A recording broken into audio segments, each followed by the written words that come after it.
జంధ్యమేసినంత మాత్రాన బ్రాహ్మణత్వం సిద్ధిస్తుందా? టోపీ ధరించినంత మాత్రాన ఇస్లాం సారం వంట పట్టినట్టేనా? ఎదపై శీలువ వ్రేలాడదీసుకున్నంత మాత్రాన క్రీస్తు మార్గంలో నడుస్తున్నట్టేనా? జంధ్యమేసుకోమని, టోపీలు శీలువలు ధరించమని నేను చెప్పానా? నేను మిమ్మల్ని మీకోసం ప్రకృతిని సృష్టిస్తే మీరు ఇష్టానుసారం కుల మతాలను సృష్టించుకొని చంపుకుంటూ చివరికి నా కోసమే అని సమర్థించుకుంటారా? మీ అవసరాలకు విలాసాలకు ప్రకృతిని నాశనం చేసి విలయాలకు బాధ్యుని నేనంటూ నన్ను ఆడిపోసుకుంటారా? దీక్షలు తీసుకోమని నేను చెప్పానా? కడుపులు కాల్చుకోమని నేను చెప్పానా? మోకాళ్ళ మీద నడిచిరమ్మని నేను చెప్పానా?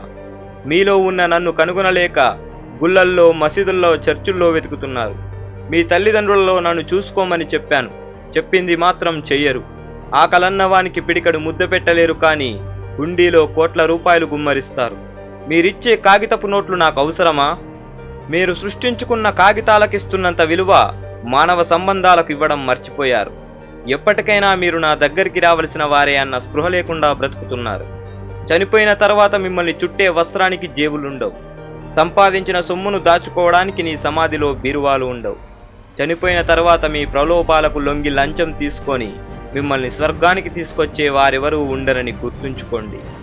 మిమ్మల్ని సృష్టించి తప్పు చేసి మీ చేతిలో ఆటబొమ్మనయ్యాను.